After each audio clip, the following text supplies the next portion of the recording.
An absolute thriller at the Target Center. Wolves keep the best record in the West in a gutty performance without Anthony Edwards. And I got Wolves expert Tyler Metcalf to help me break it all down. And it's all coming up next on the Locked On Wolves POSTCAST.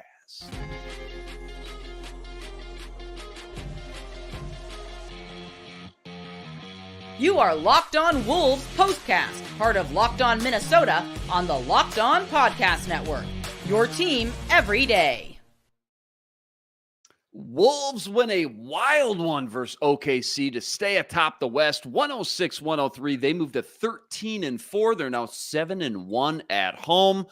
What's happening, everyone? Thanks for joining. We're back in the lab, back at it. Another T-Wolves POSTCAST episode right here on the Locked On Sports Minnesota Network. You got myself, Luke Inman, at Luke_Spinman. That's the man, Tyler Metcalf, on Twitter, at TMetcalf13. And Tyler, before we jump in to all the action from tonight, quick reminder, this episode is brought to you by FanDuel, America's #1 sportsbook and official sportsbook partner of the NBA. All right, man, let's just jump right into this one because we got a lot to cover, a lot of anticipation all day heading into this one, knowing you got two of the hottest teams in the West battling for first place. Wolves said, let's forget about the in-season tourney before this one started, but fully understood this was still a huge regular season matchup. And this game, it did not disappoint.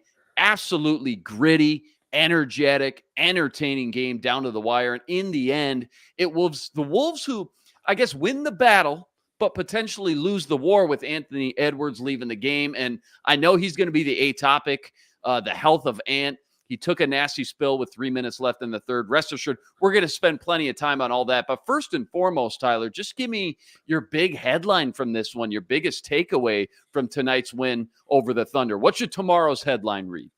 Rudy Gobert, 2024 Defensive Player of the Year. Wow. Somebody had to say it. Yep.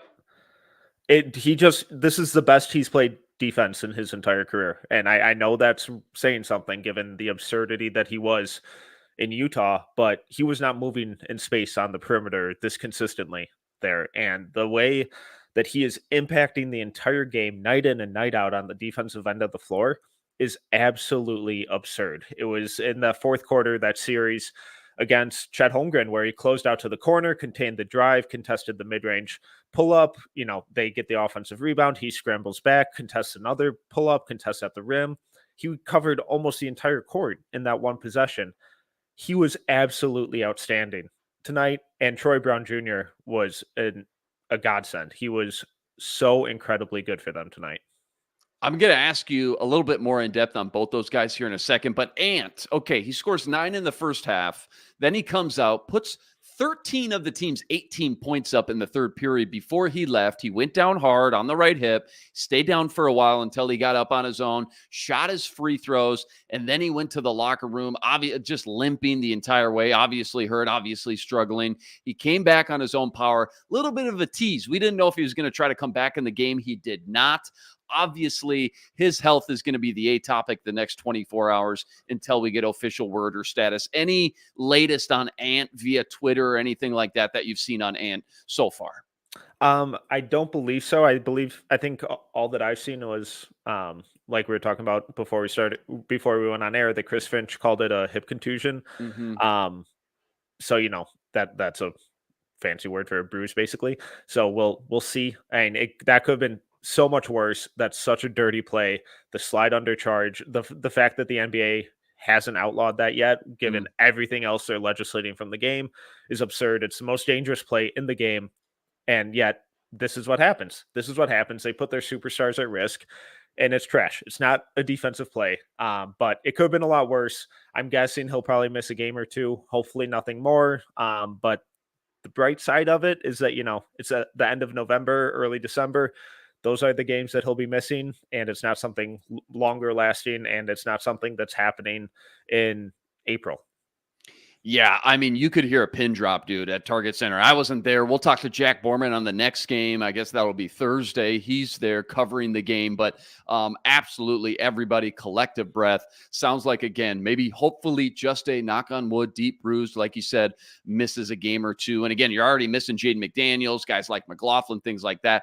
That you can survive for a patch of 2-3 weeks. You lose Ant-Man. Obviously, all of a sudden, first thing you think of is, oh no, I mean, here we go again. We lost Cat for half the season last year. Please don't say it so. But dude, what does it say about a team when they lose their best player heading into the fourth quarter in a game like this and still find a way to win a game versus one of the hottest surging teams in the NBA? Like, speak to the psyche, the confidence a win like this can do for a team. Yeah, I mean, just looking at the box score, Mike Conley, 3 of 14 shooting. Karl Anthony Towns, 2 of 8 shooting. Kyle Anderson, 2 of 6 shooting. Some of the biggest names didn't show up at all in terms of scoring tonight. And yet this team has a real identity. They're a defensive team. They have some offensive superstars in Anthony Edwards and Karl Anthony Towns and Naz Reid, and even Jaden McDaniels and Mike Conley on the right nights. But this is a defensive team. And once Ant went down, that defense really kicked up a notch and they executed every single possession down the stretch. And the fact that they now have this go-to identity of being able to defend at the highest level in the league every single game, that speaks volumes to the coaching, to the players buying in, to the chemistry that these guys have built. It's really impressive. And it's a sign of a team, an actual team with the Timberwolves that we haven't seen from them in a really long time. Yeah, and shout out to the comment section. At least the next two are against Utah and the Mellowless Charlotte. So both winnable games, even if he does have to miss multiple games there over this next week. It just feels like we just watched a game that could stay with this team the rest of the season, give them the confidence they need that they can beat any team, no matter what the night, no matter if they're missing a guy or two. So much more I do want to get into this one because, again, this was absolutely wild. I'm still jacked up. How about the depth? You kind of touched about Troy Brown. Just for 2 seconds here, real quick, your knee-jerk reaction. Stud goes down like Ant did in the fourth quarter. Other guys got to step up. And we could talk a lot about a lot of other guys, but Troy Brown Jr., man, he's shown us some things now for the last 2-3 games in a row on both ends of the court. Showed up big late tonight. Give me your sense on TBJ, because a lot has been made by the fans about the T-Wolves bench play these first 20 games or so. And he's continuing to prove that he's one of the more reliable options off the bench. Nickeil Alexander-Walker really struggled on offense tonight, and Troy Brown was able to basically fill his shoes while being a better rebounder and knocking down corner threes and, going 4 of 6 from the line. So 17 points in 21 minutes on 6 field goal attempts. Those are insane efficiency numbers. Now, I wouldn't expect that from him on a nightly basis, but it shows the importance of his veteran presence, because he's played alongside guys like LeBron. He's gone deep into the playoffs. He's been a high-level role player on tremendous teams for quite some time now. So the fact that he's able to just come in off the bench despite having a really inconsistent role for most of the season is a real testament to the talent and the production throughout this team. As we continue to, miss Jaden, he would have been really important for them tonight. A guy like Troy Brown is able to fill in the shoes and make Nickeil Alexander-Walker a little more expendable when he is having this brutal of a shooting night. You can just see it. If you're just sitting down and watching these games like we are, Troy Brown, man, is just starting to steadily heat up here these past 2-3 games, find a little bit of a role, a little bit of a niche he's carving out here on both ends of the court. Meanwhile, you mentioned tough game for him, 1 for 7, I think only 3 points he ended with. 30 seconds, because I think you brought up a great point. I just want to hear your 2 cents on it. 30 seconds. How much did they miss Jaden tonight guarding SGA? Because normally in this matchup in the past, Wolves have gotten the better of OKC, and Jaden's done a really good job containing him specifically. Tonight, though, he puts up 32. He made things tough tonight. Yeah, and he's one of the best players in the world. So totally taking him out of the game probably isn't going to happen, but making his life so much more difficult is what Jaden would have done, because we've seen him, how much more effective he is, especially on the bigger kind of primary initiators. And we saw Nikhil kind of get shrugged off a little too easily on some of those mid-range pull-ups from Shea. So I think Jaden's length would have allowed him to recover a little more effectively. I think Jaden's a little stronger, so he absorbs that contact a little better. Maybe he would have gotten in a little more foul trouble, but I think that would have kind of traded off just his size and length and ability to kind of withstand that physicality. Definitely would have made an impact in the Wolves' favor. You touched on this at the top, but the group chat wants more of it. How about that Rudy versus Chet, though? Just real quick. I mean, that's a matchup everybody wanted to see. On one hand, OKC, dude, dominated the glass. I think they had at least 15 more rebounds by the end of the night. But Rudy, 4 blocks, 17 points, 16 boards, and he just made life tough for Chet, who's been, I mean, really, the entire season, one of the hottest young guys in the league. Yeah, just real quick, other way on the rebounds. So, okay. Timberwolves finished with 62. Oh, OKC I looked 47. at that. I was like, that can't be right. That can't be right. Okay, yeah, that's good. Chet's been insane this year. I think he's like top 5 in EPM. Arguably rookie of the year, insanely efficient. They held him to 6 of 20 shooting, -4 plus minus. They did a really good job in the second half. They kept trying to drag Rudy out to the perimeter, and they kept switching up their defensive looks, whether it was going to zone or pre-switching. Every time Chet would try and drag Rudy out there, they would trade off, and Rudy would immediately switch down onto the low man so he could stay closer to the paint to really keep being that impactful and not allow OKC to really stretch the floor and create those driving lanes that SGA and Giddey and Chet love to exploit. And then when he had to, he closed out on Chet and contained him on those drives. I'll admit I missed the first 10 minutes or so of this one. And when I finally got to sit down, tune in, the Wolves were shooting, man, 25%. Yeah, 6 of 24, 6 turnovers. They end up finishing over 40%. But what do you see from OKC that was giving the Wolves so many fits right away? And I will say this, too, before you even answer that. Sometimes you can just chalk it up to OKC being one of the best point differential teams in the first and fourth quarters this season, whereas the Wolves, they've been one of the best point differential teams in the second and third quarter. They outscored OKC 50-40 in the second half. But what'd you see in that department early on? And I guess the shift, right? The shift throughout the game to not only shoot the ball better, but get OKC from over 50% shooting back down to 40%. Yeah, and offensively, they just came out really flat and really quiet first half. I think he only had 6 points, 2 assists, somewhere in that ballpark. And OKC kind of kept daring them to drive and kick out to Nikhil, and he just wasn't hitting threes. 1 of 7 overall shooting on the night. A lot of turnovers, a lot of missed wide open threes. But in the second half, the offense didn't look all that much different. They took better care of the ball, but it's the defensive end where they really stepped up. And a lot of that was that those driving lanes that SGA and Jalen Williams and Chet had in the first half, because they were pulling Rudy all the way out to the perimeter. They had those in the first, but that defensive mindset and that switch of keep doing whatever possible to keep one of the centers, typically Rudy, but also they did it with Cat in the second half to make sure that always one of them was around the rim, really kind of clogged things up, tried to force OKC into being more of a jump shooting team. They've been better shooting this year, but their main goal is to get to the rim, and having Rudy there really upset a lot of that. Yeah, that was fun to watch. And just real quick too, I'm just curious. I hate to be this guy because I'm always the person who says you couldn't pay me enough to be a ref or an ump in baseball. Virtually, it's a lose-lose job every night. There's just no way. And I don't want to go into every missed call and all that. So I'm just going to ask you, yes or no, one-word answer. I mean, you already mentioned the dirty play Ant got taken out on, but did you think the refs had a bad game tonight, or not enough to concern yourself with? What do you think? It was rough. Yeah. Okay. Yeah. So I'm not the only one. Okay. No. I just want to make sure. And then again, sometimes it's okay to just give credit where credit's due. Like OKC 11-5 coming in for a reason. It was fun sitting down and watching that team for 4 full quarters. And I'm not going to lie, man, for such a young team too, they looked awfully poised, mature, maybe is the right word, for most of tonight, didn't they? Like what's the identity as a ball club of OKC this year, in your opinion? Because that's a team Wolves fans might just have to get used to this year and beyond, even 2024 and beyond, if they keep playing like this.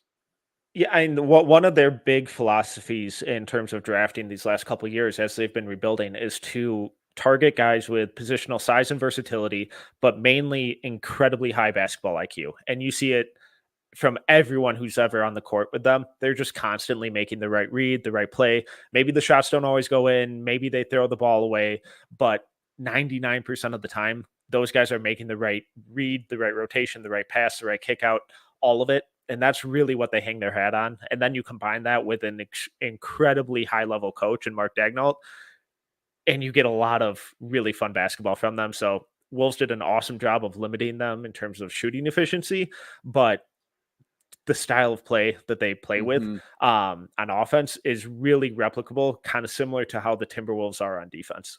Yeah, well said. I mean, that's going to be a great matchup. Wolves play OKC, I want to say December 26th, but in about a month. So we'll see this one again up close and personal. All right, I got a few more for you here in this one. But first, a quick word from our sponsors over at Prize Picks. Quick reminder, tonight's postcast is brought to us by our friends over at Prize Picks. Prize Picks is without a doubt the most fun I've had playing daily fantasy because you can win up to 25 times your money this football season. Why I love it, it's just so easy to play. All you got to do is select 2 or more players and you pick more or less than their projected stats on any given night. And now you can even cross sports and pick multiple players in different sports altogether. That's just another reason why Prize Picks is the funnest way to play daily fantasy. Plus, Prize Picks now offers Apple Pay for quick and easy deposits into your account all season long. And with the Prize Picks reboot policy, check this out. Your entries stay in play even if one of your players gets injured. Maybe you had Ant tonight, no big deal. Any game, any player gets hurt in the first or second half and doesn't return, that player gets rebooted on your bet slip. That makes Prize Picks the only daily fantasy platform around that offers you injury insurance to give you that extra peace of mind. Right now, go to prizepicks.com/LockedOnNBA and use code LockedOnNBA for a first deposit match up to $100. That's promo code LockedOnNBA at prizepicks.com/LockedOnNBA for 100% bonus match up to $100.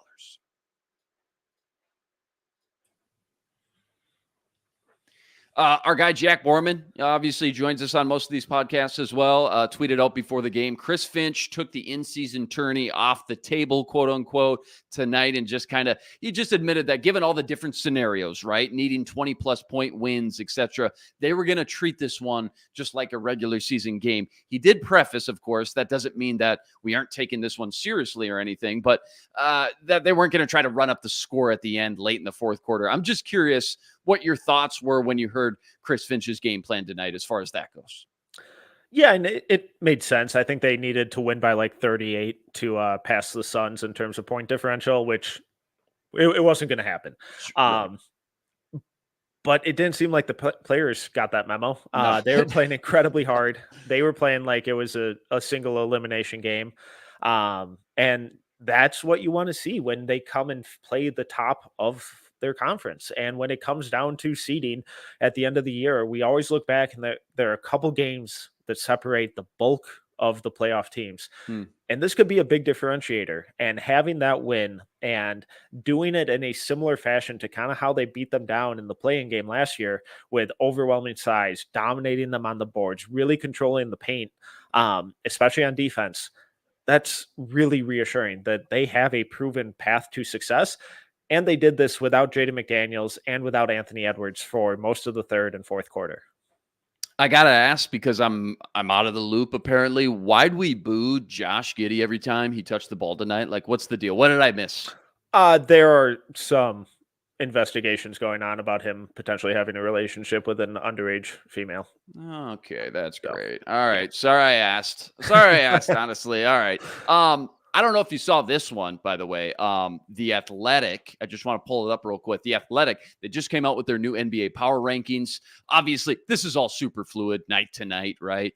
But your Minnesota Timberwolves are third in the NBA in the Athletic power rankings. Thunder were seventh, if you were wondering. But here's the blurb: new face in a new pit. New face in a new place. Mike Conley was acquired at the trade deadline last season, but examining his play so far seems more noteworthy than a newcomer like Shake Milton, quote unquote, no offense. Conley has an absurd 6.6 to 1 assist to turnover ratio and a 64 true shooting percentage, and he's got more steals than turnovers. Obviously, he's not the long-term solution at 36 years old, but the Wolves brought in the perfect veteran guard next to Anthony Edwards. I know he didn't have a great night tonight, but I said it last week. Dude gets overshadowed a lot with the big three, soaking up all the attention and all the spotlight. How nice is it to see him get some national love when you hear something like this? Not to mention a couple of ridiculous stats in there as well. Yeah, I mean, again, tonight, 8 assists, 0 turnovers. It's just he's that constant calming presence who does nothing but make the right decision every single time. The shot's not always going to go in like it did tonight, but there were a couple games earlier this season where the offense was flat in the third quarter and he single-handedly took it over with a couple threes, couple assists, and builds a 2-point lead into a 12-point lead in the blink of an eye. So with someone as electric and young and immature, don't mean that as an insult, as Anthony Edwards, that veteran presence, that veteran leader, that calming presence of Mike Conley is just such a great kind of fire and ice combo, where he's seen and experienced more basketball than most of the guys on this roster and gone deep into the playoffs. He's been with awesome teams. He's played with Rudy Gobert for a lot of years. So he knows how to get guys involved and knows that he doesn't have to get going for this team to succeed. But if things are floundering, he's always there to pick them up. Such a good point. A lot of good points in there. Such a great breakdown. Quick trip down memory lane to remind you, too, how insane that trade was. Tim Conley turned D'Lo and a 2028 second-round pick into Conley. A 2024 second-round pick, which as of today would be the 34th overall pick, and a 2025 second-round pick, not to mention, Leonard Miller as well. How sane was that trade looking back? Easy to say in hindsight, I know, but how crazy was that move by Tim Conley last year? Yeah, it was insane value to get for a point guard that was never going to come back in D'Angelo Russell. He wasn't going to resign. Timberwolves weren't going to resign him.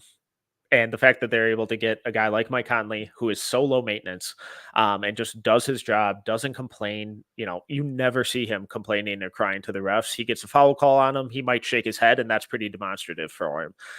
So the fact that they were able to bring him in, plus a bunch of second round picks that odds are they don't turn into anything, but maybe they're an extra piece in the trade, or they're a home run swing like a Leonard Miller who really develops into something down the line.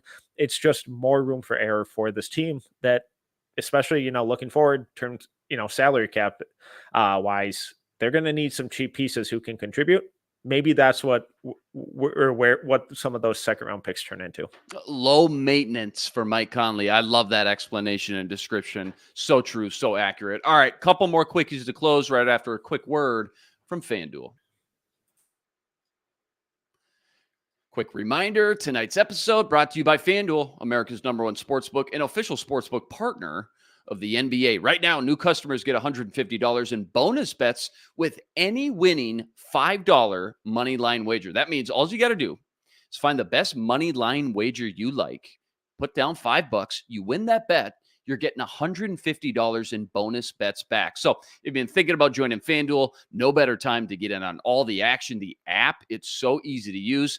And they got everything you need. Money lines, parlays, prop bets, you name it, they got it. FanDuel's got everything you need to bet on the entire NBA season. And it's by far the easiest and simplest betting app to use. Go check it out for yourself. Visit FanDuel.com/lockedon. That's FanDuel.com/lockedon today. America's #1 sportsbook, FanDuel, official partner of the NBA. Last couple before we wrap up here. Who's your bet right now for the in-season tourney? It's a shame the Wolves aren't going to make this thing, but who's your money on from the East and West if I made you pick? Let me pull up this. I mean, the Phoenix Suns are playing incredible basketball right now. Yep. They wouldn't surprise me. Also, a team like the Indiana Pacers, I think, is a really kind of fun. I kind of like that. Fun shout for long-term look. The Bucks clinched today. The Celtics clinched their spot. Looks like the Knicks are in. The Pacers are the only ones there that aren't really expected to win much this year, and their offense is absolutely absurd this year. So a young team, kind of up and coming. They're playing really good basketball right now. I think that'd be kind of a fun long shot.